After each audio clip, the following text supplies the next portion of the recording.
Hi hello ನಮಸ್ತೆ friends. ಇವತ್ತು ಮೆಂತ್ಯ ಭಾತ್ ಹೇಗೆ ಮಾಡೋದು ಅಂತ ನೋಡ್ಕೊಳ್ಳೋಣ ಬನ್ನಿ. ನೋಡಿ ನಾನು ಮಾಡಿದ್ದೀನಿ, ಏನು ಸಕ್ಕತ್ತಾಗಿದೆ ಅಂತ. ಇದೇ ರೀತಿ ನೀವು ಹೇಗೆ ಮಾಡ್ಕೊಳೋದು ಅಂತ ತೋರಿಸ್ಕೊಡ್ತೀನಿ ಬನ್ನಿ. ಮೊದಲಿಗೆ ಒಂದು ಅರ್ಧ ಕಟ್ಟಷ್ಟು ಮೆಂತ್ಯ ಸೊಪ್ಪನ್ನ ನೀಟಾಗಿ ಬಿಡಿಸಿ ವಾಶ್ ಮಾಡಿ ಇಟ್ಕೊಂಡಿದ್ದೀನಿ. ಹಾಗೆ ನಾನು 1.5 ಗ್ಲಾಸು ಅಕ್ಕಿನ ತೊಗೊಂಡು ಚೆನ್ನಾಗಿ ತೊಳೆದು ನೆನೆಸಿಕ್ಕಿದ್ದೀನಿ. ಹಾಗೆ ಒಂದು ಮಿಕ್ಸಿ ಬೌಲ್ ತೊಗೊಳ್ಳಿ. ಮಿಕ್ಸಿ ಬೌಲ್ ತೊಗೊಂಡು ಒಂದು ಅರ್ಧ ಒಳ್ಳಷ್ಟು ಕಾಯಿನ ಕಟ್ ಮಾಡಿ ಹಾಕ್ಕೊಳ್ತಾ ಇದ್ದೀನಿ ನಾನು. ಅದ್ರ ಜೊತೆಗೆ 1 ಇಂಚಷ್ಟು ಶುಂಠಿ ಹಾಕ್ಕೋತಾ ಇದ್ದೀನಿ. 1 ಗಡ್ಡೆ ಬೆಳ್ಳುಳ್ಳಿ ಬಿಡಿಸಿರೋದನ್ನ ಹಾಕ್ಕೋತಾ ಇದ್ದೀನಿ.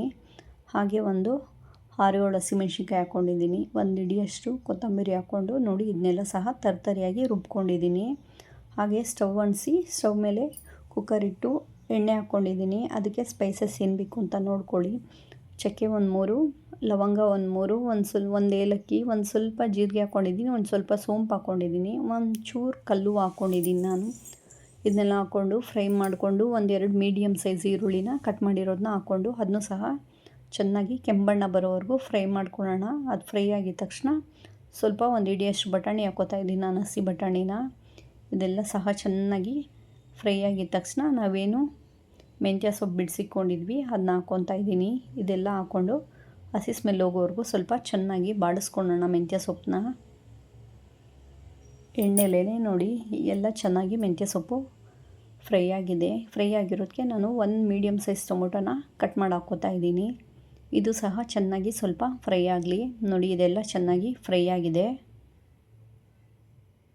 ಈ ಥರ ಎಲ್ಲ ಚೆನ್ನಾಗಿ ಫ್ರೈ ಆದಮೇಲೆ ನಾವು ಏನು ರುಬ್ಬಿಟ್ಕೊಂಡಿದ್ವಿ ಮಸಾಲೆನ ಅದನ್ನ ಆ್ಯಡ್ ಮಾಡ್ಕೋತಾ ಇದ್ದೀನಿ. ತರ್ತರಿಯಾಗಿ ರುಬ್ಕೊಂಡ್ರೆ ಸಾಕು, ಫೈನ್ ಪೇಸ್ಟ್ ಏನಾಗೋದು ಬೇಡ ಇದಕ್ಕೆ. ಇದೆಲ್ಲ ಸಹ ಚೆನ್ನಾಗಿ ಸ್ವಲ್ಪ ಹಸಿ ಸ್ಮೆಲ್ ಹೋಗೋವರೆಗೂ ಫ್ರೈ ಮಾಡ್ಕೊಳ್ಳೋಣ. ಇದನ್ನೂ ಸಹ ಮಸಾಲೆನ ನೋಡಿ ಚೆನ್ನಾಗಿ ಹಸಿ ಸ್ಮೆಲ್ಲೆಲ್ಲ ಹೋಗಿ ಫ್ರೈ ಆಗ್ತಾಯಿದೆ.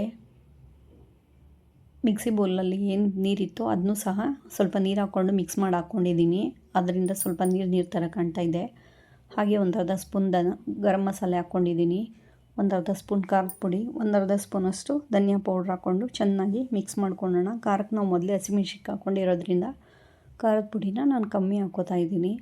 ನೋಡಿ ಇದೆಲ್ಲ ಚೆನ್ನಾಗಿ ಫ್ರೈ ಆಗಿದೆ. ಫ್ರೈ ಆಗಿರೋದಕ್ಕೆ ನೀರು ಹಾಕ್ಕೋತಾ ಇದ್ದೀನಿ ನಾನು. ನೋಡಿ ಈ ಗ್ಲಾಸಲ್ಲಿ 1.5 ಗ್ಲಾಸ್ ಅಕ್ಕಿ ತೊಗೊಂಡಿರೋದ್ರಿಂದ ಈ ಗ್ಲಾಸಲ್ಲಿ ನಾನು 3 ಗ್ಲಾಸಷ್ಟು ನೀರು ಹಾಕ್ಕೋತಾ ಇದ್ದೀನಿ.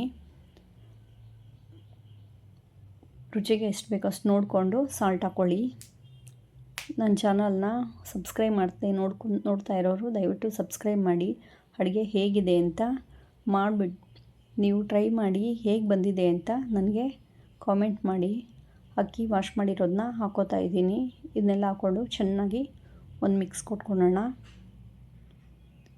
1 ಕುದಿ ಬಂದಮೇಲೆ ಅಕ್ಕಿ ಹಾಕಿದ್ರೆ ನೀಟಾಗಿ ಮಿಕ್ಸ್ ಆಗಿ ಮಸಾಲೆ ಎಲ್ಲ ನೀಟಾಗಿ ಅಕ್ಕಿಗೆ ಹಿಡಿಯುತ್ತೆ. ಇಲ್ಲ ಅಂದರೆ ಮಸಾಲೆ ಎಲ್ಲ ಕೆಳಗಡೆನೇ ಇರುತ್ತೆ, ವೈಟ್ಗೆ ಬೇಯುತ್ತೆ ಅನ್ನ. ಅದಕ್ಕೇ ಮೊದಲಿಗೆ 1 ಕುದಿ ಬಂದಮೇಲೆ ಅಕ್ಕಿ ಹಾಕ್ಕೊಂಡು ಮಿಕ್ಸ್ ಮಾಡ್ಕೋಬೇಕು. ಈಗ 2 ವಿಸಿಲ್